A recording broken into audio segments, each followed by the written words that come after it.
I'd like to begin discussing responding to natural disasters versus man-made disasters through the eyes of Mennonite Disaster Service. We can think of the nature of the disaster in the sense of, well, natural disaster, it's the weather, it's geology, it's climate that causes the disaster. Of course, in human-caused disasters, it might be negligence, could be human error, or some kind of intent. I think of the Federal P. Murrah building, Oklahoma bombing years ago. Or for us, close at home was the Nickel Mines school shooting, the Amish in Lancaster County, Pennsylvania. And for public perception of these two kinds of disaster, in a natural disaster, sympathy is high.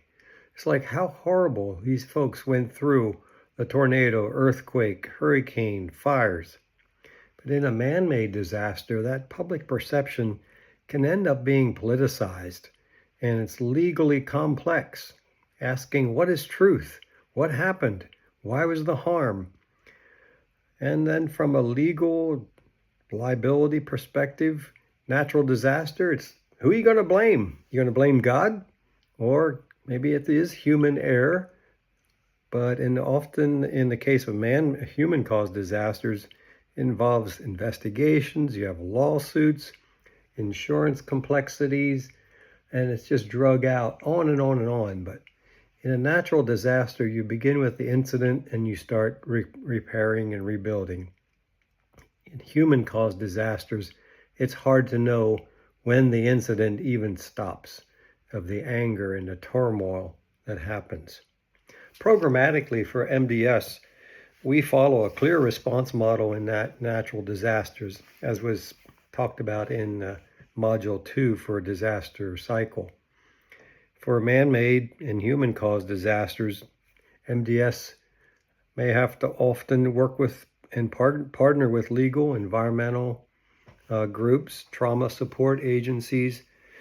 Often in these kinds of disasters, we don't use the hammer, but we use sitting down, dialogue, talking, discussing, investigations, and we have to wait longer until those safety concerns are passed.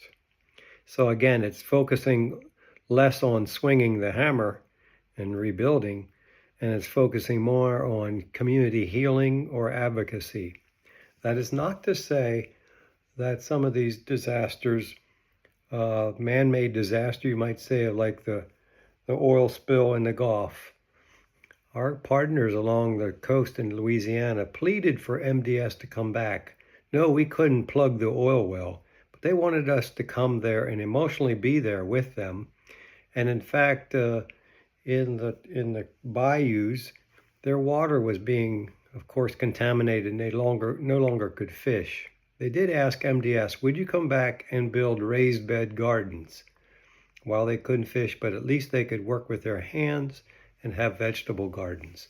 So again, it may have been a little bit of a hammer, but in these human-caused disasters, it always takes some unique situations and response, asking the disaster survivors, how can we help you and what could bring you hope?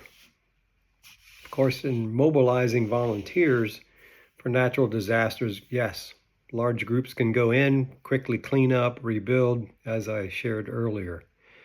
But with human-caused disasters, you need more specialized training for trauma-informed care, and volunteers may face those emotional and ethical concerns, especially if there's a human perpetrator or perceived injustice. It might be, why are you going to help those people?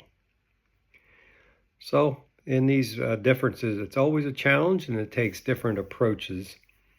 In these partnerships and advocacy, MDS, of course, with natural disasters, we work with National VOAD, that's National Voluntary Organizations Active in Disaster, such as FEMA, Red Cross, the Baptist Salvation Army, and so on.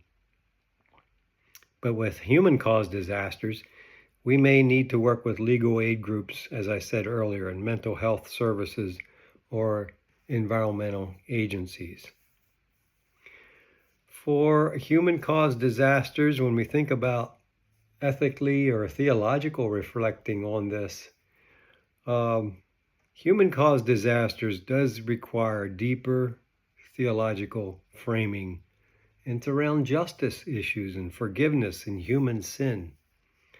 I recall in the Nickel Mines school shooting in Lancaster County, as I mentioned earlier, when a lone gunman entered into the school and tied up the students. He had the boys leave, only the girls and the teacher were in the schoolroom, and he began to shoot and tie up these children, Amish children. This caused tremendous amount of harm and emotional scarring for many years to come. In response, MDS did not build back. Well, of course, the gunman then was killed himself, and before the blood even dried on the schoolroom, the parents of these children went and forgave the perpetrator's mother and the family. That created shockwaves around the world. And of course, for us at that time, MDS stepped in and helped to collect funds and to provide for those 10 Amish families that lost or were impacted from this shooting. So, lots of issues when it comes to human-caused disasters.